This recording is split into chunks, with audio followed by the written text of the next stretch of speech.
Whatever the adventure, there's a BMW engineered to take it on. The X3 delivers a striking design with agile performance. The 100% electric i4 packed with pure electric energy. Or the plug-in hybrid X5, an impressive versatile SUV granting full control on every journey. Choose what powers your next adventure during the BMW Road Home Sales Event. BMW, the ultimate driving machine. Hurry in for exceptional offers through January 2nd. Visit BMWUSA.com for details. All right, we're all set for the party. I've trimmed the tree, hung the mistletoe, and paired all those weird-shaped knives and forks with the appropriate cheeses. And I plugged in the Bartesian. Bartesian? It's a home cocktail maker that makes over 60 premium cocktails, plus a whole lot of seasonal favorites, too. I just got it for $50 off. So, how about a Cosmopolitan or a mistletoe margarita? I'm thirsty. Watch. I just pop in a capsule, choose my strength, and... Wow, it's beginning to feel more seasonal in here already. If your holiday party doesn't have a bartender, then you become the bartender. Unless you've got a Bartesian, because Bartesian crafts every cocktail perfectly in as little as 30 seconds. And I just got it for $50 off. 'Tis the season to be jollier. Add some holiday flavor to every celebration with the sleek, sophisticated home cocktail maker, Bartesian. Get $50 off any cocktail maker at Bartesian.com/cocktail. That's BARTESIAN.com/cocktail.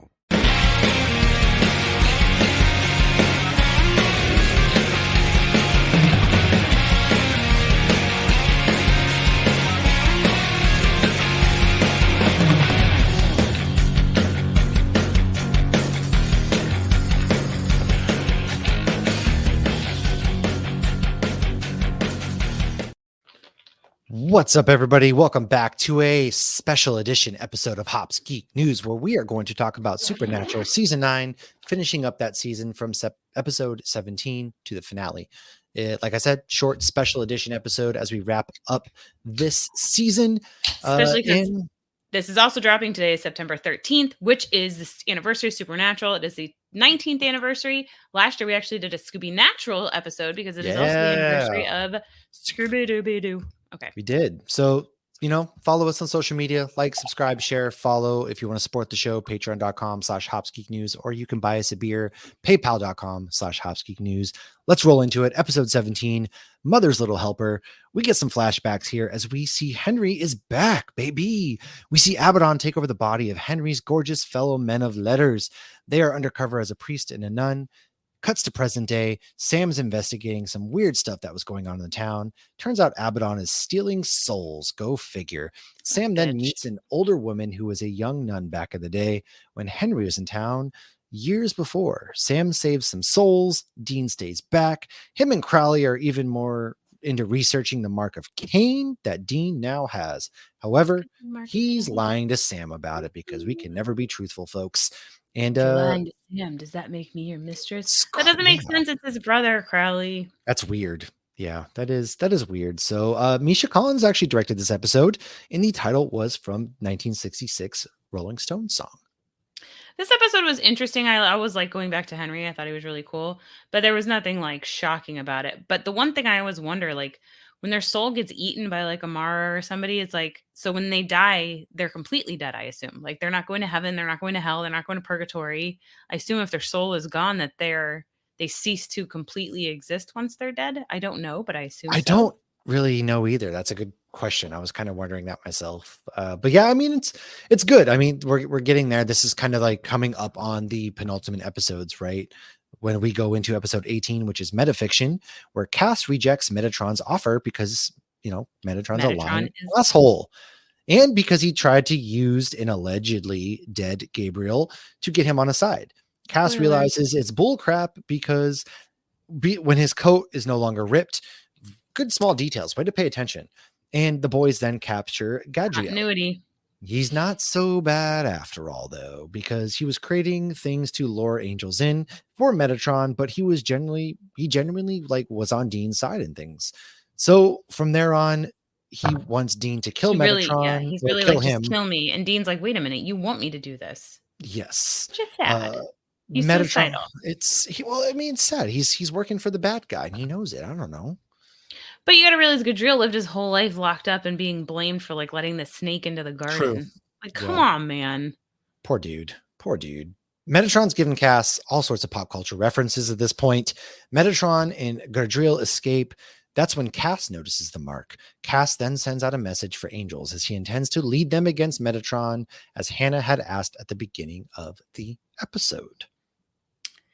So the Hungarian title of this episode translates to Pulp Fiction, which is kind of funny. Nice. I love that. Great movie. Great movie. But yeah, it's the small details. I like Cass in this season because he notices the little things. Metatron at this point, we absolutely loathe. And then Gadriel, we're like, oh man, he was a good guy. Then we're like, oh wow, he's actually a bad guy. Kevin. And that's where he lost a lot of people, but he truly thought he was doing good doing it. The guy's just so easily manipulated. But then he also killed his best friend. True. He was lost. We'll just say that. The man was lost. So episode 19, Alex, Annie, Alexis, Anne. We meet Alex. Jody is trying to help an angsty young girl. Turns out the girl was actually kidnapped by a young vampire family who uses her to bait men so they can suck them dry. Ooh, yeah. She is also their food source when she strikes out. It was not the bodily fluid they intended on losing that night. No. She's getting one bodily fluid. They're getting another. Now, the boys then come to help. Jody gets messed up because she just always gets her ass. They always beat the shit out of her. She always walks away in a cast or a sling or broken crutches arm, or something. Broken nose. Poor Jody gets her ass. They're like, you know what? We're going to beat the shit out of Jody. We haven't beaten the fuck out of Jody in like a week or maybe this season yet. Bring her back. All right. Come on, Sam Jody. gets knocked out a lot, but he never walks away with like, well, I guess he has a cast one time. Sam That's and only Dean are because scratch free. Right. Well, let's see. Sam had a cast one time because he broke his arm in real life. Yeah. And then actually he has a sling at the beginning of the next season because he dislocated his shoulder in real life, playing with Kevin in real life. And then Dean did have a cast one time when the Leviathan broke his leg. He said, a monster broke my leg. Yeah. And so, you know, at this episode does wrap up very nicely because Alex gets saved and becomes the daughter of Jody, even though she's a vampire. She gets to a vampire. Daughter, but they turn her back. They give her the cure. They do cure her back, which I thought was really cool. And then she goes ahead and she gets to go live with Buddy happily ever after. Yeah, it was very sad. And we get more of Alex, Annie, Alexis, Anne in the future. We do. So the episode title is a play on the title of the 2011 psychological thriller Martha, Marcy, May, Marlene. Never heard of that one, actually. Me neither. There's a lot of stuff I've never heard of because I feel like this show's like a little bit like the creators of it are older than I am. So like, which is one of the reasons I like listening to the Supernatural podcast that I listen to, Salt and Burn This Pod, because I think one of the girls is probably just a few years older than me. And so she picks up on a lot of the 70s references and she tells me, and I'm like, oh, I didn't know that. Huh, that's pretty cool. So Bloodlines. This was supposed to be a backdoor pilot. Oh my God. This one. Yes. We're in Chicago now. There are monster crime families. Not all of them are bad. It's Romeo and Juliet with a werewolf and a shapeshifter. I knew right off the bat that this was supposed to be a backdoor pilot. I called it. And then I asked you and you said it was. Did not care for that episode because Sam and Dean are hardly That's why it never happened. Yeah, apparently nobody did. Nobody cared about this episode. It's so unnoteworthy. And the fact that they would even put it in like the 20th episode of the season is just absolutely insane. So it's the lowest rated episode ever for Supernatural. On IMDb, it is ranked number 327 with a 5.8. However, to give it a little bit of perspective, Bugs is 326 with 6.8. So it's a whole point. It wasn't that bad, man. And Carry On, the series finale, is number 325 with a 6.9. I told you I hated the ending. I am not alone. I know yeah. I'll tell you, when I do the rewatch, I stop. I don't watch the last two episodes, and a lot of people don't watch the last one. We will get there. When you're done, we're going to have a whole, like, let all the emotions. Whole ass thing. All right. But the Munster family is running Chicago. We're shapeshifters, werewolves, and Jinn. And there was ghouls were going to be mentioned as the fourth, but we didn't actually see them. I actually didn't hate this, but I genuinely do enjoy mobster movies. Actually, Josh and I are rewatching Sopranos.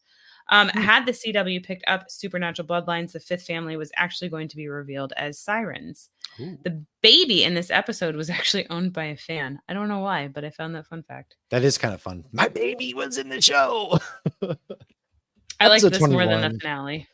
Oh, wow. King of the Damned. Cass. That's interesting. Cass is in charge of some angels. They've captured one of Metatron's angels. It's an angel all out civil war. And Dean eagerly decides to interrogate him, gets a bit rough with him, which, you know, the Mark of Cain kind of tends to do that to a man. Not Dean's fault, guys. That's true. Abaddon has gone back in time to kidnap Crowley's son. Crowley calls Dean to let him know he found the blade in which to kill Abaddon with.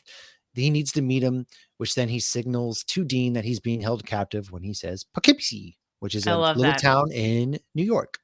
But remember, that was what he told to say to Sam when he was in Sam's head. So it's like, Yes. because the brothers have things that they say, like Funky Town means there's a guy holding a gun to my head. Poughkeepsie, Which is great. I love that. means being held captive. So yeah, and I think it's so fun when you start to see Crowley kind of more so working. Pick with up on them. it. Yeah, he's like the Yeah. third brother, man. He really is. I love Crowley. Yeah. He's my favorite character, hands down. I do So love. Episode title is a reference to the 1935 British film about prisoners revolting against the governor on a prison island. Hello, Governor. Gavin, this was a different one than we saw resurrected to find Crowley's bones to get Bobby's soul back.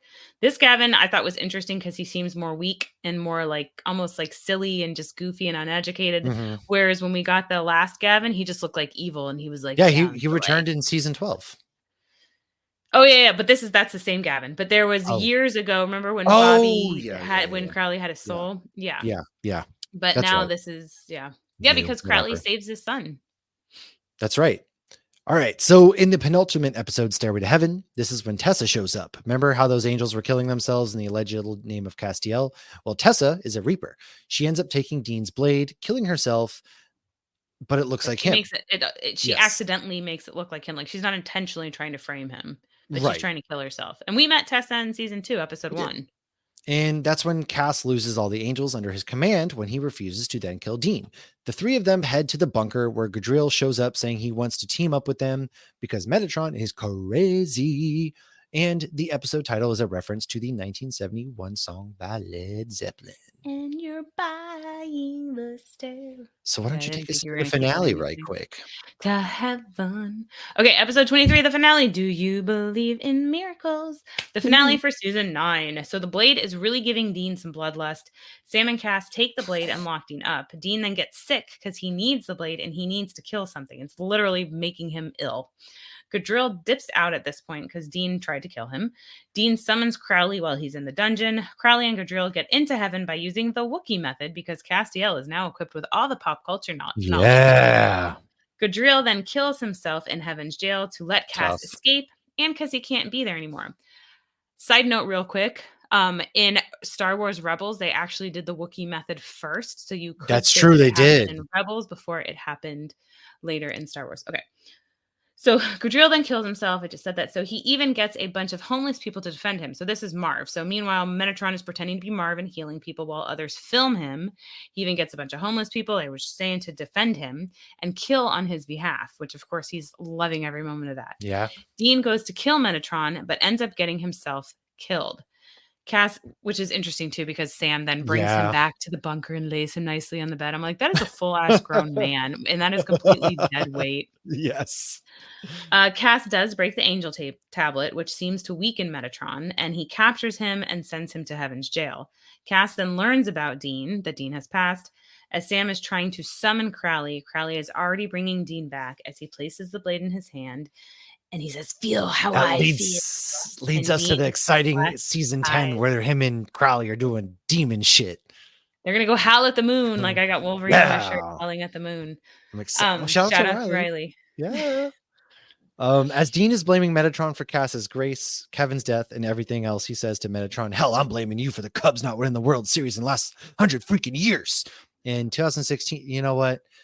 What's funny about this is 2 years after the episode aired, the Cubs actually finally broke the 108-year-old curse and won the World Series. So maybe Metatron felt a little bad about that. Okay. And then Maybe. Jimmy Fallon and Drew Barrymore were in a movie about it, weren't they?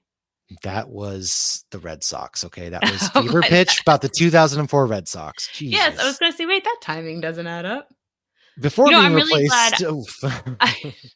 I'm really glad I didn't have to wait like a whole summer to watch the next episode because I remember immediately putting on the next episode. Okay. Yeah. Good. Now, before being replaced with Line of Love by the Miners due to licensing issues, season 1's Route 666 featured Can't Find My Way Home by Blind Faith, which coincidentally was also used in this episode 9 years later. Dun, dun, dun. So yeah, that's season 9. That's kind of how it goes. Season 9 was a thing.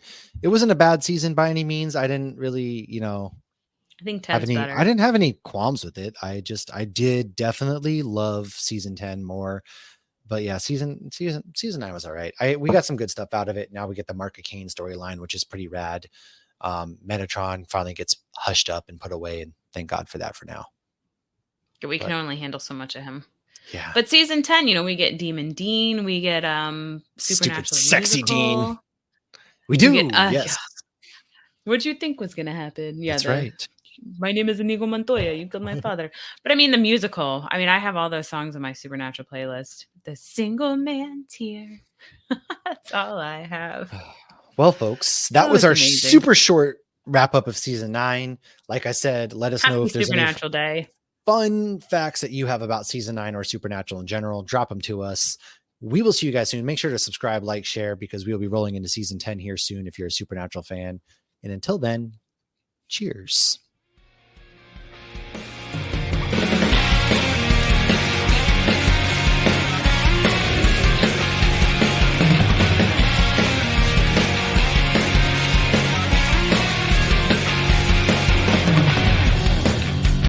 This holiday, BMW has reunited 3 members of the family at the BMW Road Home Sales event. The Agile X3, engineered for any adventure. The plug-in hybrid X5, commanding the streets with unmatched presence. And the all-electric i4, charging into the future with impeccable performance. Hurry in to find what powers your journey at the BMW Road Home Sales event. BMW, the ultimate driving machine. Visit Valley BMW Center today for attractive lease and finance offers. All right, we're all set for the party. I've trimmed the tree, hung the mistletoe, and paired all those weird-shaped knives and forks with the appropriate cheeses. And I plugged in the Bartesian. Bartesian? It's a home cocktail maker that makes over 60 premium cocktails, plus a whole lot of seasonal favorites, too. I just got it for $50 off. So, how about a Cosmopolitan or a mistletoe margarita? I'm thirsty. Watch. I just pop in a capsule, choose my strength, and... Wow. It's beginning to feel more seasonal in here already. If your holiday party doesn't have a bartender, then you become the bartender. Unless you've got a Bartesian, because Bartesian crafts every cocktail perfectly in as little as 30 seconds. And I just got it for $50 off. 'Tis the season to be jollier. Add some holiday flavor to every celebration with the sleek, sophisticated home cocktail maker, Bartesian. Get $50 off any cocktail maker at bartesian.com/cocktail. That's BARTESIAN.com/cocktail.